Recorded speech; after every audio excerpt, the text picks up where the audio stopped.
오늘 읽은 말씀을 가지고 다시 주어진 소명이라는 제목으로 같이 말씀을 나누겠습니다. 바울 사도는 디모데전서 1장 12절에서 자신을 충성되이 여겨 직분을 맡기심에 주님 앞에 감사드린다고 했습니다. 충성되이 여긴다는 말은 맡겨진 일에 최선을 다해서 감당해 줄 것으로 신뢰한다는 뜻입니다. 만약 여러분들 같으면 중요한 일을 누군가에게 맡길 때 어떤 사람에게 맡기겠습니까? 아마 누구라도 일을 맡기면 최선을 다해서 끝장을 볼 것 같은 사람, 잘 감당할 것으로 믿어지는 사람에게 맡길 것입니다. 주님은 바울을 충성되이 여겨 복음의 증인으로서의 사명을 맡겨주셨고, 바울은 디모데를 충성되이 여겨 복음의 증인이 되도록 그와 동력했습니다.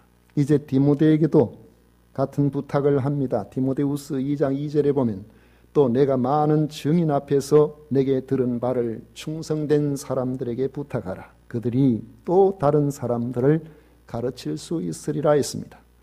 마태복음 24장 45절에서 주님은 충성되고 지혜 있는 종이 되어 주인에게 그 집 사람들을 맡아 때를 따라 양식을 나눠줄 자가 누구냐고 말씀하신 것처럼 지금도 우리 주님께서는 충성된 사명자를 찾으십니다. 주님이 믿어주시고 맡겨주신 일에 최선을 다한 사명자들에게는 잘하였도다 착하고 충성된 종아, 내가 적은 일에 충성하였음에 내가 많은 것으로 내게 맡기리니 내 주인의 즐거움에 참여할지어다 하는 이러한 놀라운 은혜와 칭찬이 있을 겁니다. 우리 모두 작은 일이라고 하더라도 주님이 맡겨주셨다면 무슨 일을 맡았든지 간에 끝까지 잘 감당하는 충성된 사명자들이 되시기를 축원합니다. 그리하면 충성된 자들에게 약속하신 것처럼 생명의 면류관이 그에게 있을 것입니다. 그런데 믿고 맡겼는데 잘 감당하지 않으면 어떻게 되겠습니까?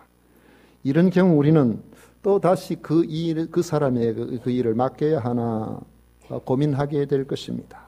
어쩌면은 다시는 그 사람에게 중요한 일을 맡기지 아니할 수도 있고 사람과의 관계를 끊어버릴 수도 있을 겁니다. 그렇지만 하나님께서는 단 한 번의 일로 우리를 버리시지 않습니다. 우리의 약함을 아시기 때문입니다. 단 한 번의 실수로, 단 한 번의 불충성으로 하나님께서는 우리를 끝장내는 것이 아니고 다시 우리에게 회복의 기회를 주십니다. 요나가 하나님께서 주신 사명을 버리고 도망을 갔지만은 다시 불러서 기회를 주신 것과 같습니다.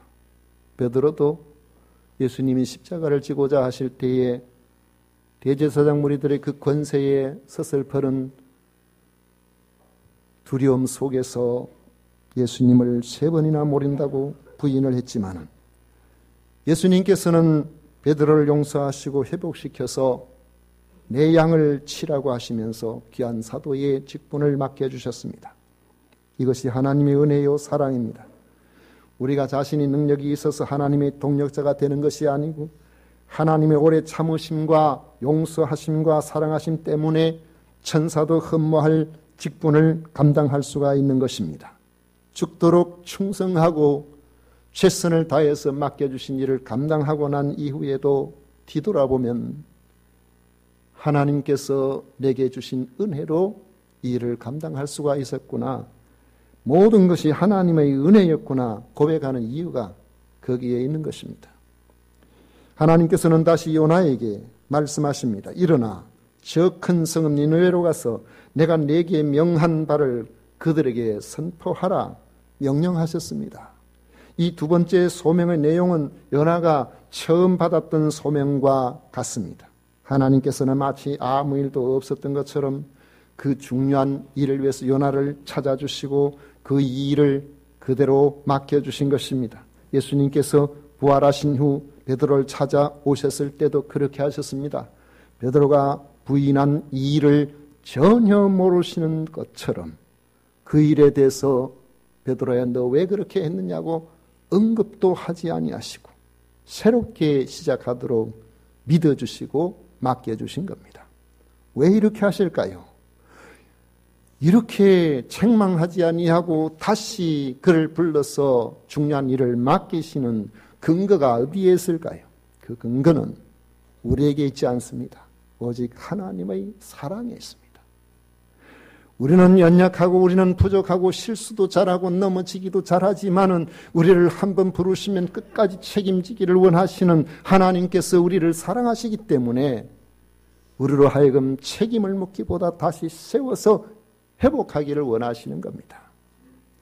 베드로는 내가 나를 사랑하냐고 그렇게 예수님께서 물으셨을 때에 할 말씀이 없었습니다. 베드로도 주님을 사랑했지만은 삶을 통해서 그 사랑을 온전히 증명해 드리지를 못했습니다. 예수님께서 베드로에게 내가 나를 사랑하냐고 물으신 이유는 예수님께서 베드로를 사랑하셨기 때문입니다. 바로 그 사랑은 주님의 사랑이요 하나님 아버지의 사랑입니다. 육신의 부모도 자식을 사랑하니까 자식이 좀 잘못해도 돌아오면 또 그가 또 실수하고 잘못했더라도 또 돌아오면 10번이라도 다시 믿어주고 싶어 하는 것처럼 하나님 아버지는 자기 자녀를 언제나 용서하고 믿어주고 싶어 하시는 것입니다. 하나님께서 이렇게 믿어주고 우리에게 다시 일을 맡겨주실 때는 마치 우리가 실수를 한 번도 한 적이 없는 것처럼 마치 이 세상에 그 일을 할 수 있는 사람은 나밖에 없는 것처럼 그렇게 우리를 받아주시고 맡겨주십니다. 사실은 세상엔 내가 아니라도 하나님께서는 얼마든지 다른 사람들을 세워서 일할 수가 있습니다. 얼마든지 세상에는 훌륭한 사람들도 많이 있기 때문에 그런 사람들을 세워서 하나님께서 일을 맡겨주실 수가 있습니다. 그렇지만 나를 용서하시고 믿어주실 때는 오직 내게만 집중해 주시는 하나님, 나밖에 없는 것처럼 그렇게 생각해 주시는 그런 하나님, 이런 하나님이 우리의 하나님이십니다. 요나가 비록 탈선을 했더라도 하나님께서는 그를 포기하지 아니하시고 풍랑을 일으켜서라도 회개하게 만들고 회개하고 돌아왔을 때는 마치 하나님을 피한 적이 전혀 없는 것처럼 그 일을 할 사람은 요나밖에 없는 것처럼 그렇게 대해 주시는 겁니다. 누가복음 15장에 나오는 돌아온 탕자 비유를 보면 아버지의 재산을 다 말아먹고 그의 삶이 엉망진창이 되어서 이제는 더 이상 내려갈 데도 없는 거지 중에 산거지가 되어 있는 둘째 아들이 냄새 풀풀 나는 그런 다 떨어진 옷을 입고 아버지께로 돌아왔을 때 아버지는 그를 마치 대단히 성공적인 무슨 일을 한 사람처럼 그 아들을 위해서 살찐 송아지를 잡아 잔치를 베풀어 주었습니다.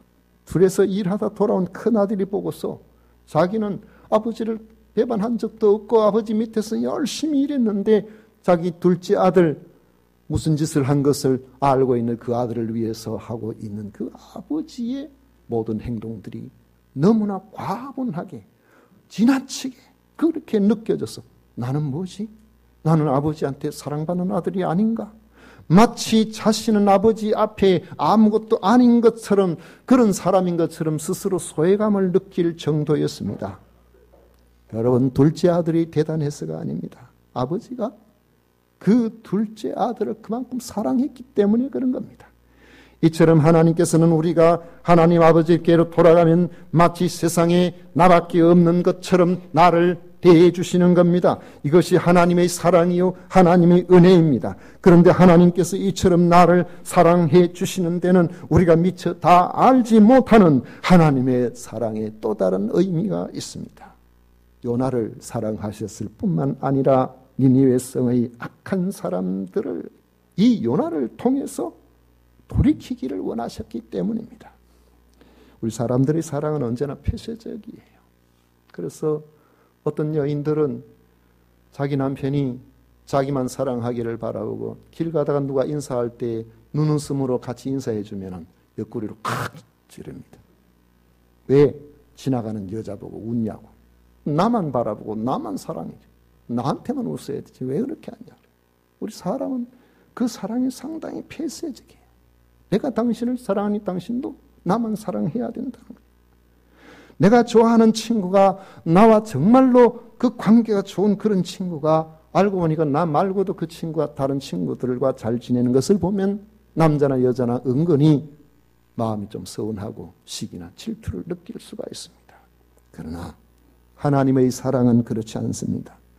돌아온 둘째 아들을 위하여 잔치를 베푸는 아버지에게 서운함을 느끼는 큰 아들에게 아버지는 뭐라고 말합니까?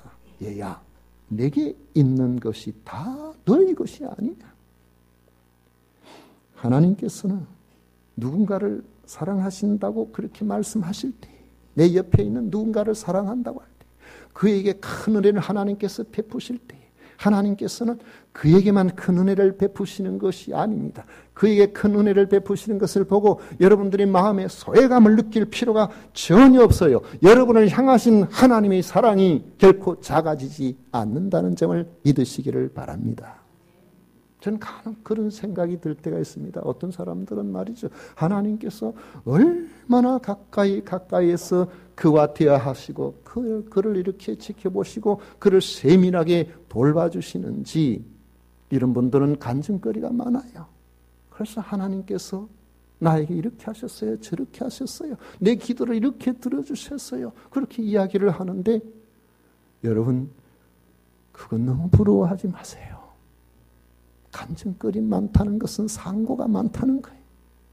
인생에 힘든 일이 많다는 거 아니겠어요? 때로는 지켜만 봐주시는 하나님 앞에 특별하게, 나는 하나님 앞에 별로 간증거리가 없는데, 여러분 그것이 가장 큰 간증거리가 되는 줄 믿으시기를 바랍니다. 그리고 간증거리가 많은 그러한 분들, 그분들을 여러분들이 사랑해 주셔야 돼요. 관심을 가지셔야 돼요. 그런다고 하나님께서 나를 향하신 그 사랑이 작아지는 것도 아닙니다. 그리고 하나님께서 우리 모두를 사랑해 주시기를 원하시고, 하나님의 이 사랑이 계속해서 확장되기를 원하고 계시는 것입니다. 그래서 주님께서 새 계명을 너희에게 주노니 서로 사랑하라. 내가 다시 말하노니 사랑하라 그랬잖아요. 하나님께서 우리를 사랑하신 것처럼 우리도 우리와 함께한 이들의 관심을 가지고 그들을 위해서 기도하고 그들을 온 마음으로 받아줄 수가 있어야 되는 겁니다. 내가 너를 사랑한 것처럼 너도 다른 이를 사랑하라는 이러한 말씀, 이 하나님의 은혜를 경험한 사람은 그렇기 때문에 하나님께서 특별히 돌보시는 이들을 보고 질투하지 않는 겁니다. 하나님께서 저를 사랑하신 것처럼 나를 사랑하신 것처럼 그도 사랑하시는구나, 이렇게 생각을 하게 되는 겁니다. 하나님께서는 요나를 사랑하신 것처럼 니느웨 사람들도 사랑하십니다. 그래서 요나를 통해서 니느웨에 대한 하나님의 사랑을 나타내시고자 하는 것입니다. 하나님은 영혼을 사랑하는 그 중요한 일을 요나를 통해서 표현하기를 원하셨던 겁니다. 요나는 행동하는 선지자입니다. 무엇인지 옳다고 생각하는 일은 행동으로 옮겨버려요. 마음속에만 이렇게 넣어놓은 것이 아니고, 그래서 행동으로 옮기는 사람은 간혹 보면 실수들 좀 합니다. 어떤 경우에 사람들은 다 성질이 다 같은 것이 아닌데, 위급한 일이 딱 만났을 때, 여러분 가정에서도 한번 돌아보십시오. 가족들이 로맹이 이렇게 있는데, 자녀들도 이렇게 있는데, 그 집 안주인이 설거지 하다가 실수로 큰 그릇을 방바닥에 딱 떨어졌을 때 그 소리가 얼마나 요란한지 딱 깜짝 놀랍니다. 그런데 큰아들은 소리 나자마자 쫓아가고, 둘째 아들은 이 소리가 어디서 났나, 엄마 발을 다치지는 않았나 생각하고 천천히 일어나는 아이도 있고, 여러분 세상에는 종류가 얼마나 다양한지 몰라요. 사람 성품도 다 다릅니다. 다 나와 같지를 않아요. 사람마다 다 다른 이 요나는 자기 생각을 행동으로 옮기는 그런 사람. 그렇다고 해서 이 행동이 반드시 좋은 건 아니겠죠.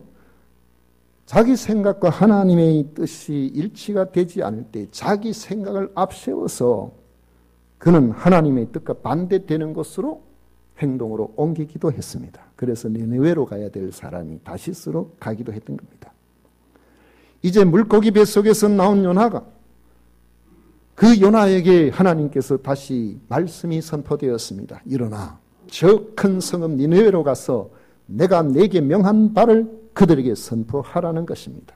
너는 이제 내 생각대로 가지 말고 내 뜻을 따라야 한다. 너는 이제 내 방식대로 전하지 말고 내가 명한 바를 그들에게 선포하라는 것입니다. 이것이 정말 중요합니다. 하나님은 일찍이 모세를 통해서 이스라엘 백성들이 가나안 땅에 들어가기 전부터 말씀하셨습니다. 신명기 4장 2절에 보면 내가 너에게 명령하는 말을 너희는 가감하지 말고 따라하겠습니다. 가감하지 말고 자기 생각, 자기 판단 이런 거 넣어서 보태고 빼고 하지 말라는 겁니다.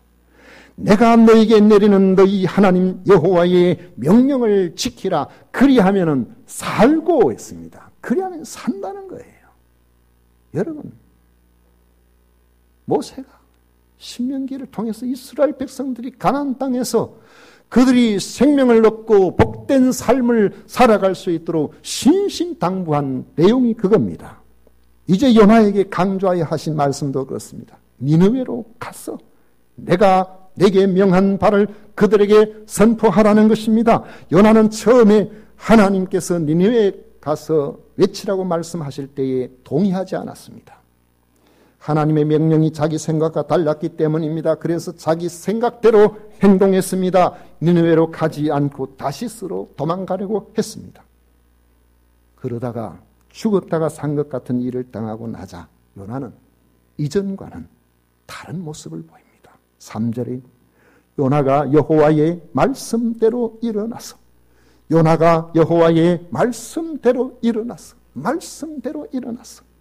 니느웨로 가니라. 니느웨는 사흘 동안 걸을 만큼 하나님 앞에 큰 성읍이더라 했습니다.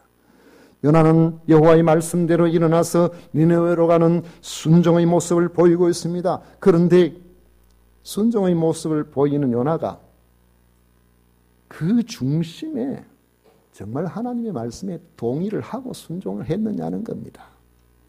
요나서를 다 읽어보신 분들은 아실 겁니다. 요나서가 길지 않죠.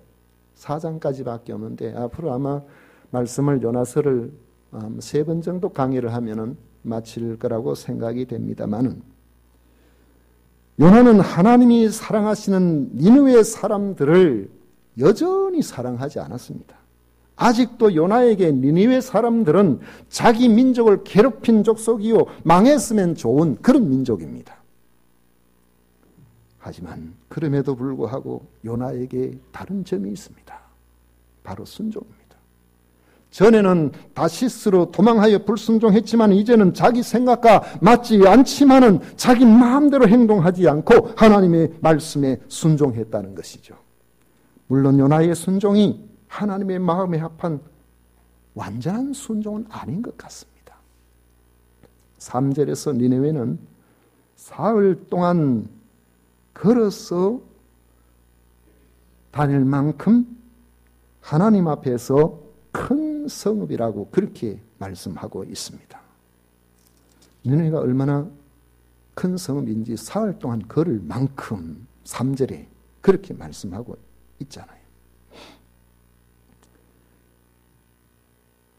니느웨 성을 발굴한 조사 결과를 보면 당시 니느웨 성의 둘레가 약 95km나 됐다 그럽니다. 그리고 성을 통과하는 중앙 도로가 30km, 30km 정도 됐다 그래요.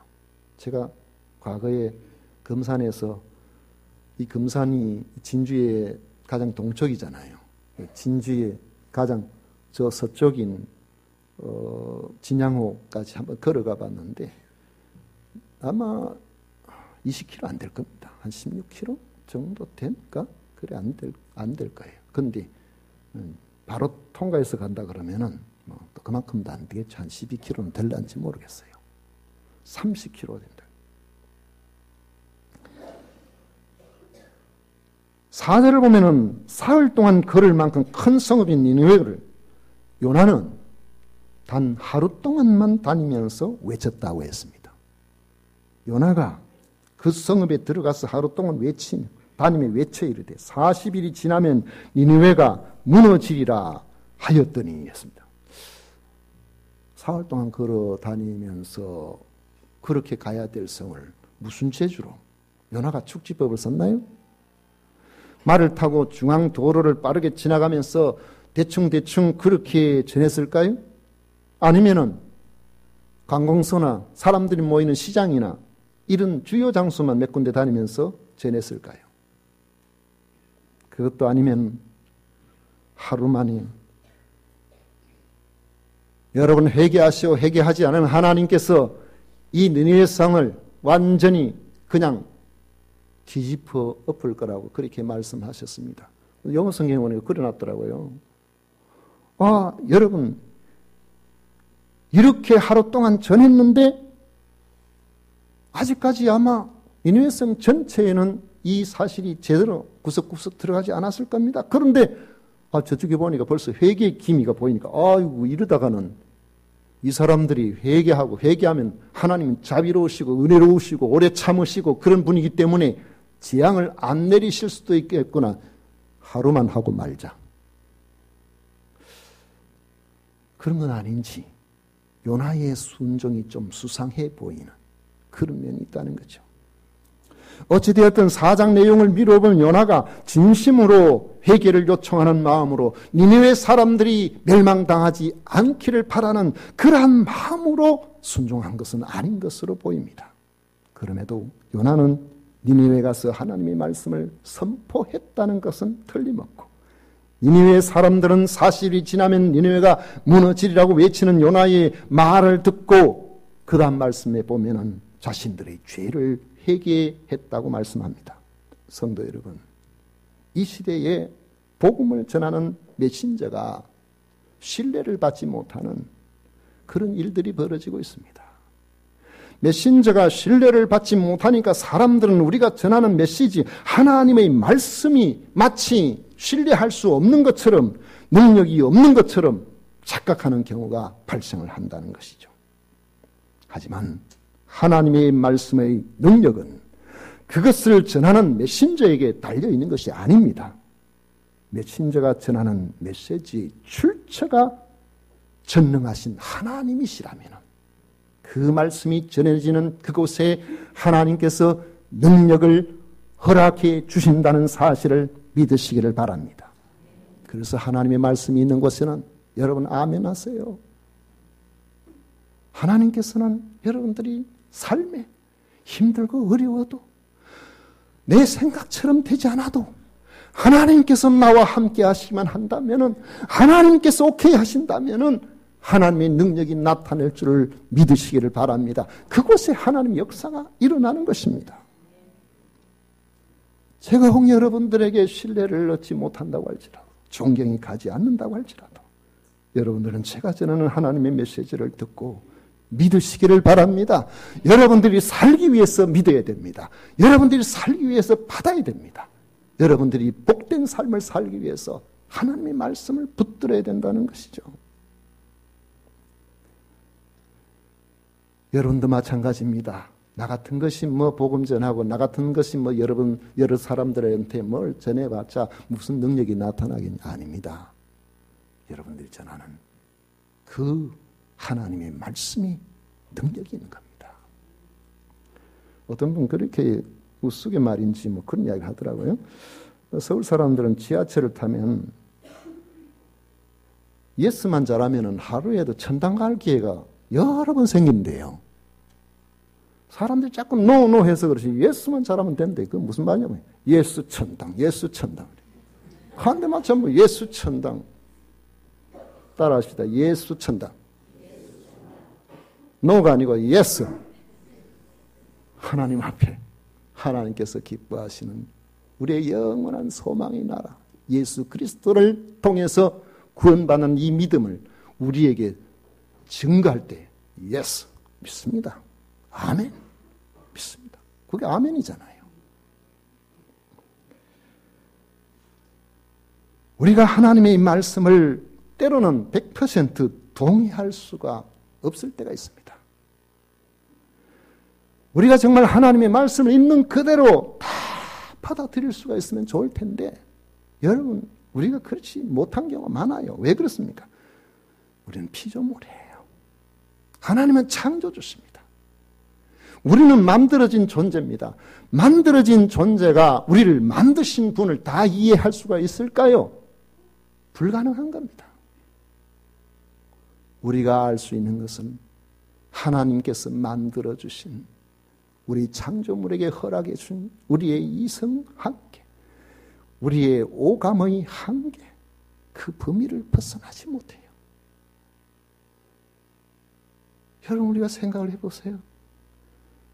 우리 신체에 여러 가지 감각이 있는데 찬 것을 느끼는 감각도 있고 따뜻한 것을 느끼는 감각도 있는데 어디 조금 다치거나 허리나 이 경추나 이런 데 잘못 다치면은요 그 감각이 없어져 버리는 경우가 있어요. 그러면은 똑같이 뜨거운 걸 맞춰도 뜨거운 줄을 몰라가지고 손 다 대버리고 말아요. 그래서 뜨거 안 다치도록 손을 빼는 게 뭐 때문에 뺍니까? 우리가 재주가 있어 빼는 게 아니고 하나님께서 만들어주신 그걸 느낄 수 있는 그 감각을 주셨기 때문에 우리가 화상을 덜 입는 거예요.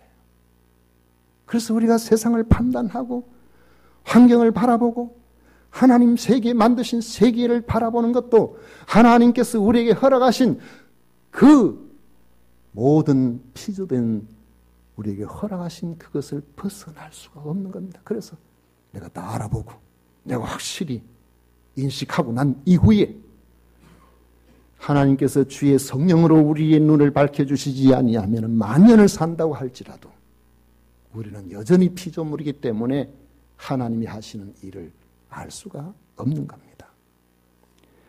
이러한 한계를 가지고 있을 뿐만 아니라 우리는 허물과 죄성을 가지고 있습니다. 그래서 우리들은 우리가 좋아하는 게 따로 있어요. 하나님께서 우리가 원하시는 그것을 좋아하는 것이 아니라 내가 원하는 그걸 좋아하기 때문에 이것이 우리 눈을 가려서 하나님께서 우리가 원하시는 걸 다 보지 못하게 만들어버리네요. 우리가 여러분 잘 알고 보고 내 눈으로 확신했다고 하지만은 여러분들의 눈의 수정체에 약간의 흠만 가도 우리는 보지를 못합니다.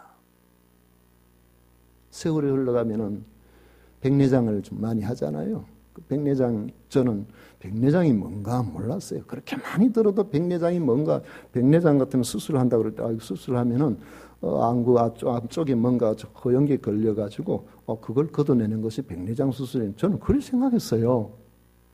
이렇게 무식할 수가 있는. 얼마 전까지도 그렇게 생각했다니까요. 근데 알고 보니까 백내장 수술이 눈 안에 있는 수정체를 빼내고 인공 수정체를 넣는 거더라고요. 야, 여러분들은 저보다 확실히 지식이 있으시네. 안에가 허옇게 되면 안 보이는 거예요. 똑같은 눈을 가지고 멀쩡하게 보이는데도 누구는 보는데 누구는 보지 못할. 그게 우리의 한계입니다. 여러분 우리의 자라온 문화적 환경이 있어요. 그게 각각 다 다릅니다. 어떤 사람들에게는 그저 전통음악 들리면은 마음이 편안해지는 사람. 그런 환경에 자라지 않은 사람은 전통음악이 흘리면 아이고 저 귀신 나올라 하는 느낌이 이상하게. 단청이 이렇게 그려지면 이야 문양이 어떻게 저렇게 아름답게 잘 그려지냐. 어떤 사람은 귀신집인가. 자라온 환경, 문화적인 그런 것들이 영향을 얼마나 많이 받는지를 몰라요. 그래서 우리가 그런 문화적인 환경과 우리의 죄성과 피조물로서의 한계 같은 이런 것들 때문에 하나님의 말씀이 전해져도 때로는 거부감이 느껴지게 되고 전적으로 받아들여지지 않은 그런 경우가 생기는 겁니다. 그렇지만 우리는 요나가 하나님의 얼굴을 피하려고 다시스로 간 것처럼 거부하고 불순종하면 안 됩니다. 비록 내 생각과 맞지 않더라도 아멘하고 순종할 때에 하나님의 은혜가 여러분들에게 머물게 될 것입니다. 하나님의 은혜가 여러분들에게 머물게 된다는 것은 하나님의 능력이 여러분에게 나타나게 된다는 것을 의미하는 것입니다. 나사렛 처녀 마리아가 가브리엘 천사를 통해서 보라, 내가 잉태하여 아들을 낳으리니 그 이름을 예수라 하라. 여러분, 그 말을 들었을 때 처녀 마리아가 어떤 생각을 해야 됩니까? 나 처녀인데? 내가 만약에 애를 가지게 되면 미혼모가 되어서 정혼한 요셉도 다 떠나버리고 나는 평생 어떻게 혼자 살지?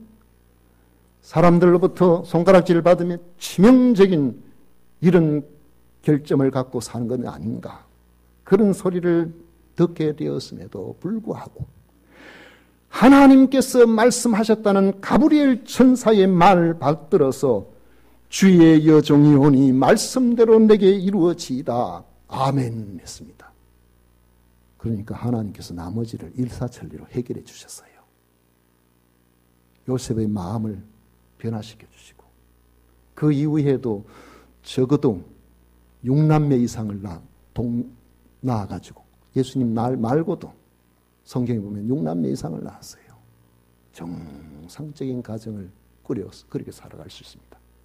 여러분, 주의 말씀에 순종하고 주의 말씀에 아멘하면은 여러분들이 힘들고 어렵고 이렇게 하면 큰일 나지 않겠는가 그렇게 생각했던 그 모든 것들을 하나님께서 해결해 주실 줄로 믿으시기를 바랍니다. 순종은 이렇게 하는 겁니다. 여러분의 순종으로 영혼을 살리고 사람을 세우는 귀한 일에 여러분들이 참으로 아름답게 쓰임을 받는 이런 은혜가 있으시기를 축원합니다.